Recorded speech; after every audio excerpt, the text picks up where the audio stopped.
What's up guys, welcome back to my YouTube channel, and today in this video we're gonna go through the 23 questions of biology from the IMAT 2025.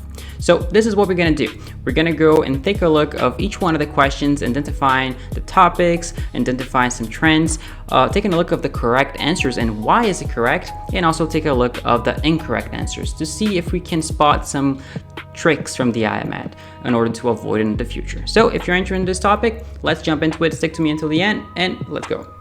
Alright guys, so here we are. I am with the PDF open on my computer. As you can see, you can have access to this PDF just by typing on Google IMAT 2025. This is the official releasement from Mood. As you can see here, all the correct answers are highlighted here and they're all placed in the letter A. The idea of this video isn't to try to figure out what is the correct answer, but to see why is this the correct answer and what different questions could the IMAT manufacture, because at the end, the questions are very similar from ear to ear. The only difference is the focus they're given into the topic. So let's get started and take a look at the first question we had in biology section. So question number 10 talks about lactic fermentation of pyruvate. I want us to identify which of these reactions actually correspond to the lactic fermentation. So you guys know that during glycolysis, we have pyruvate as the final product. So the next step would be to bring this into the mitochondria so we can start the Krebs cycle, the link reaction, stuff like that.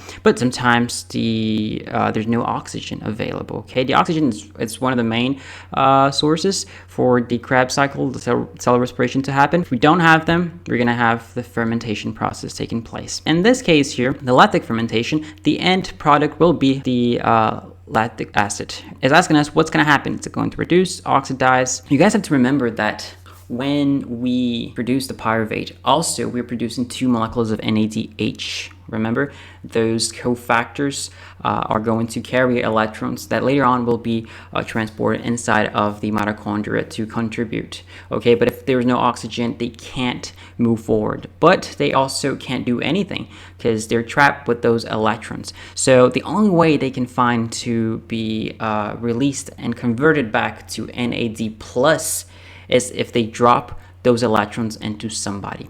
And in this case, it will be the pyruvate. So the pyruvate will become lactic acid once it receives the electrons from the NADH. Okay, so NADH has electrons, it's dropping into pyruvate. Now, the concept we have to have in mind is the oxidation and reduction concept. So if the NADH is getting rid of the electrons, that means that it is oxidizing. This is an important concept that you need to have in mind.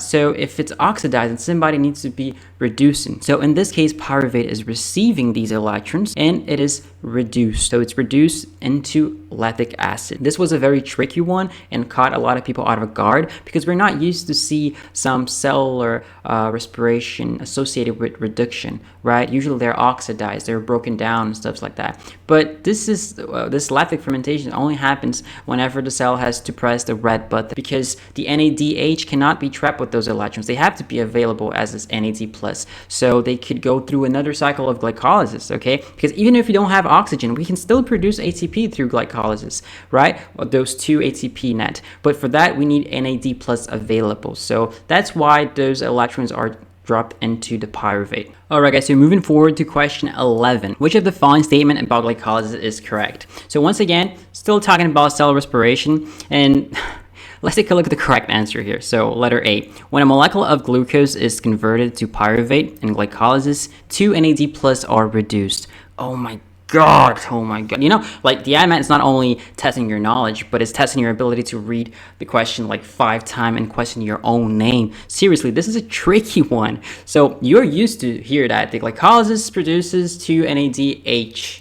Okay, 2 NADH are produced. Here it's saying that 2 NAD plus are reduced. Okay, so you're gonna question yourself, is this correct? Oh my God. Oh, so if you don't really understand the process, you're gonna go crazy and you're gonna think that that is not correct. So that's why this edition of the IMAT really required you a deep understanding of the biological process. So yes, 2 NAD plus are reduced because whenever they're reduced, they become what? 2 NADH. How about the other options here?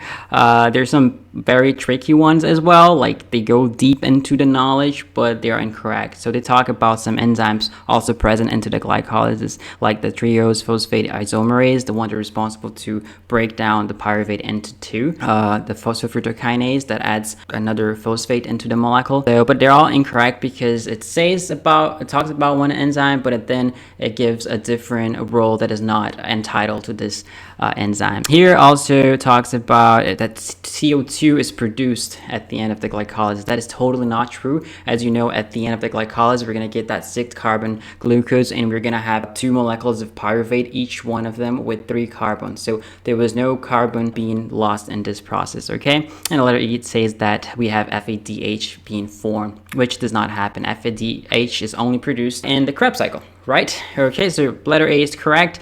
So you just have to be aware of these little tricky ones. They aren't you, IMAT. Let's take a look at the next one. All right, guys, so question 12. After that last one, you start getting some trust issues with the IMAT, and you should. So let's go. Each acetyl-CoA molecule that enters the Krebs cycles produce. In this case here, okay, it's asking about the acetyl-CoA and what do we have at the end of the Krebs cycle. So pyruvate is not entering.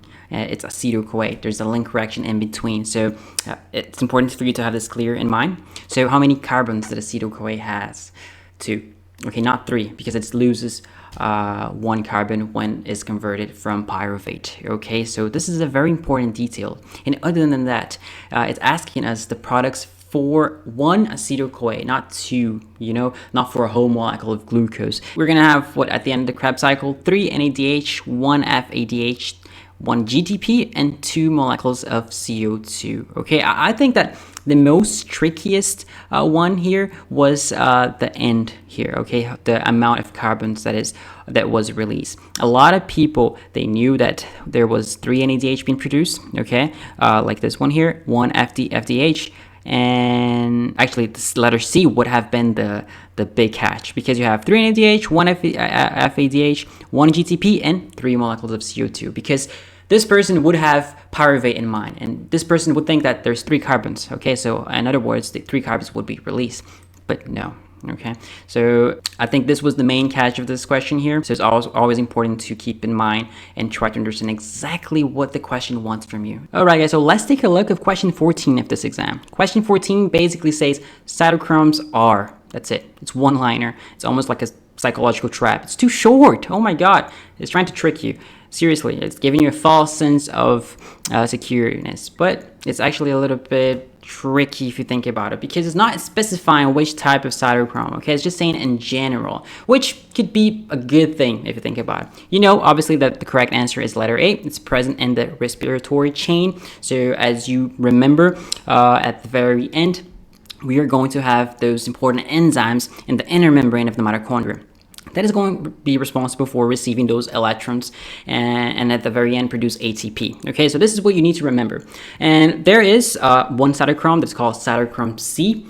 It is going to be important because it's going to transport these electrons, okay, on the chain straight to complex 4. Okay, so complex 4 is also called a cytochrome, but it's a different type of cytochrome. But regardless, it's present in the respiratory chain. That's it. It's the correct answer. Let's take a look at the incorrect answers here. Transporters of hydrogen atoms in the respiratory chain. So yeah, if you don't really pay attention, you're gonna think hydrogens. I remember there is hydrogen, but it's not exactly what is being transported. The hydrogen actually is moving to the intermembrane space, okay, to be trapped, because later on that gradient is going to be responsible for producing the ATP. Okay, so no, cytochrome does not transport hydrogen. C, enzymes that synthesize ATP. No, that is going to be the ATPase at the very end. Very interesting, very unique enzyme. Letter D, inhibitors of oxidative phosphorylation. Oh, Jesus, if you mark this, like, congratulations, you are just killing something that is really important for you. By the way, the cytochrome 4, for example, that is the complex 4, some chemicals can actually block this enzyme, and this enzyme is important because it's going to be one of the last enzymes that will promote those exchange of electrons and hydrogen. So cyanide, for example, can actually be responsible for blocking this chain. So it completely stopped the whole respiratory chain. Another curiosity for you is that the cytochrome C, the one that is interconnecting the complex 3 and 4, if for some reason it managed to leave the mitochondria and get in touch in the cytoplasm, this is actually a very strong signaling telling the cell that it should unalive itself, okay? So there is that. And the letter E is basically saying that it's a cofactor of glycolysis, so completely out of context. The letter E is the only one that could be correct. Now let's go check the next one. Alright guys, so this is the end of the first part of the video. This video is split into 5 different parts, and the reason why is that so it doesn't get too large and we're able to analyze and even digest these questions a little bit better, so you guys can make comments and can talk about some questions in particular. So if you enjoyed this video and you think it's going to be helpful, leave it a like. Don't forget to leave a comment and subscribe to the channel if you're new. I'll be posting the rest of the videos next week. So there will be videos every single day next week. So Monday, Tuesday, Wednesday, Thursday, and Friday, we're going to be able to end all the 23 questions. So I wish you guys a good luck on your studies, and I'll be seeing you all in the next one.